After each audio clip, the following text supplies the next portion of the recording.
Hello there everyone, my name is Nathan Birch, and today for week 4 we're going to talk about databases. Okay, there are two very common database architectures out there. One is frequently referred to as SQL or a relational database, and the other is NoSQL. All right. In this class we will focus on NoSQL. This choice was made because backend development 1, CSE340, they use a relational database system for their class. Okay, and so between the two classes, you can get ample knowledge in both. So our class is going to focus strictly on NoSQL after today. All right, we are going to talk a little bit today about what SQL is in relation to NoSQL and how they compare, how they differ. And so we are going to talk about both today, but the rest of this semester you're going to be using NoSQL for your projects. All right, so let's start off with structured query language, that is SQL. It is a programming language for working with relational databases. So what is a relational database? Now, this right here is an entity relationship diagram, or an ERD. And this basically depicts how different entities in a database are related to one another. So let's look, for example, I have course right here. Every course is going to have an instructor. We have sections for our courses, and we have students. All right. So every single one of these is going to have some attributes. So a single entity would be a course, an instructor would be an entity, a section of a course would be an entity, and a student would be an entity here in our database. All right. Well, the course has some attributes. We have a name. Okay. The name for CSE341 is Web Backend Development 2, and the code is CSE341. Every instructor is going to have a name, an email, and some type of an office number, probably. Sections are going to have a course ID, so a section will always be related to a course, and every section will have an instructor teaching it, and then they'll have a room number and a section number. And then we have our students, okay? Now, looking at these, I have PK, PK, PK, FK, FK.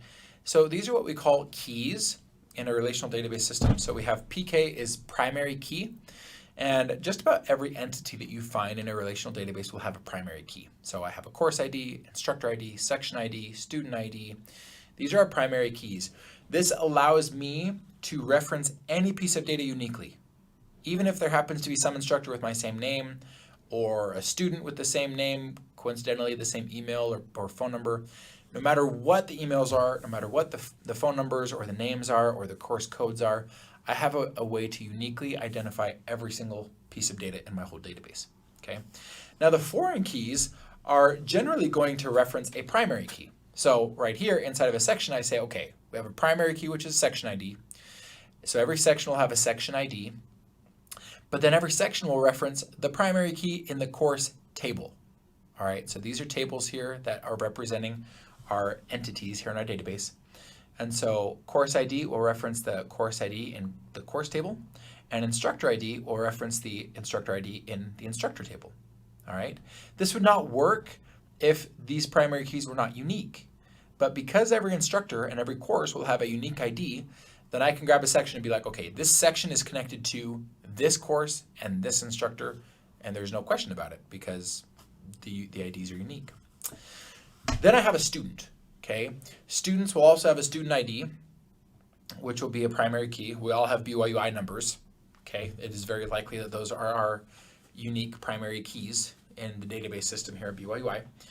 But we have an interesting relationship between sections and students, okay? We call this a many-to-many relationship, when students can potentially have 0 to many sections, and sections will have 0 to many students, okay? Now, all of this notation here and here, this is called crow's foot notation. I'm not going to go into that very much today, but that is here to basically reflect that relationship. So this says that every course will have 0 to many sections, and every section will have one and only one course. Same thing with the instructor to section. Every instructor will have 0 to many sections, and every section will have one instructor, okay? But what we see here, every section will have many students, and every student will potentially have many sections, 0 to many, okay? So because we have this many-to-many, potentially many-to-many relationship, we need another table here to map that many-to-many relationship. So this is the section student table. And basically, we don't even have to worry about this primary key. We're only really ever going to use the foreign keys here. Okay, we have the section ID coming from here and the student ID coming from here. So if I said, all right, I want to see every student that's in section ID 50. Okay, well, then I would come over here and I would say, okay, from the section student table, show me every row of data that has section 50 for the section ID. And then it would show me all the students, okay? And vice versa. All right, examples of relational databases. Here are a few.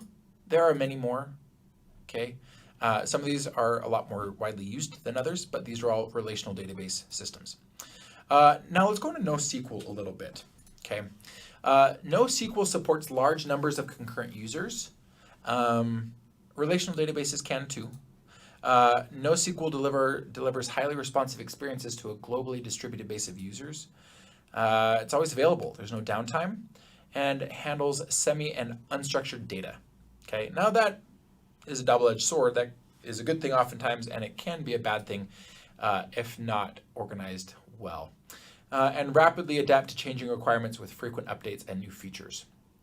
So what is NoSQL? Looking at this link right here, this is from MongoDB, which is one example of a NoSQL database system. They're non-tabular and store data differently than relational tables, which is what we just talked about. NoSQL databases come in a variety of types based on their data model. The main types are document, key value, wide column, and graph. Okay, we'll go into all those a little bit this semester, but the main thing to know is that they're used very widely these days, and they allow for all sorts of different data to be present in the databases. Okay, so here are a few NoSQL databases. Again, there are lots more. In this class, we're going to use MongoDB. All right, from my personal experience, I've seen that Mongo and Firebase are the most common ones, but you'll see references to all these all over the place. So here's a little table for you, relationships between MySQL and NoSQL, just a bit of a comparison and how they look up against each other. So why should or when should I use SQL? You're working with complex queries and reports. Structured query language is amazing for generating reports, for dealing with a lot of data and finding patterns and important bits of information in that data. Whoops, I clicked on a link somewhere. You have a high transaction application. You must ensure ACID compliance, okay? ACID compliance is basically just ensuring it's just making sure that it's compliant and it's easy to work with, okay? You don't anticipate a lot of changes or growth, okay? When should you use NoSQL?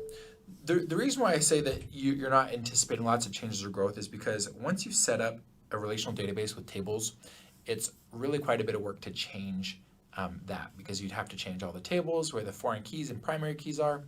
With a NoSQL database structure, you can handle large amounts of data that have little to no structure.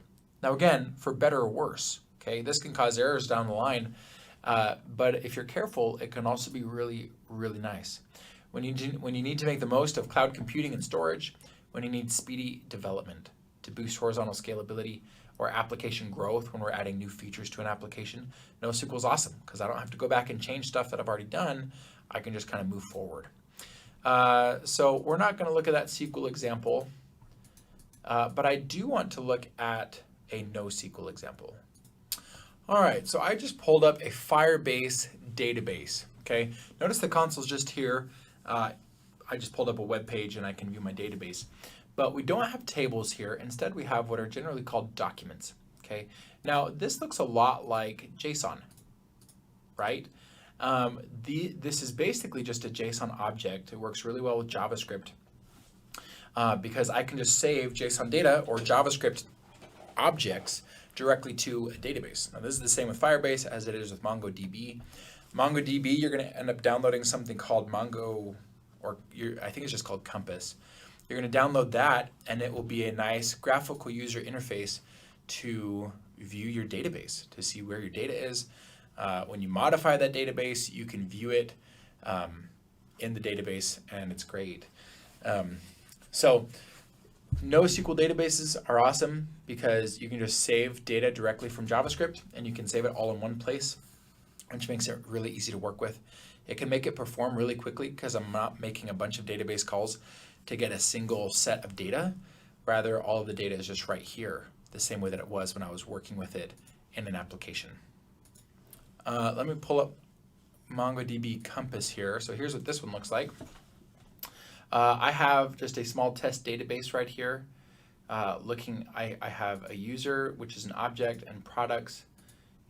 So looking at this, you can see these all have unique IDs that I can retrieve and modify and access with these IDs. But again, all this data is stored here. The users are right with the products and everything. I don't have a products table, then a user table with all the data stored in different places with keys to connect those relationships. So anyways, lots of different ways that you can do this, and we'll be using MongoDB in this class. So I hope that this was helpful for you, and I hope you guys have a great week working with databases.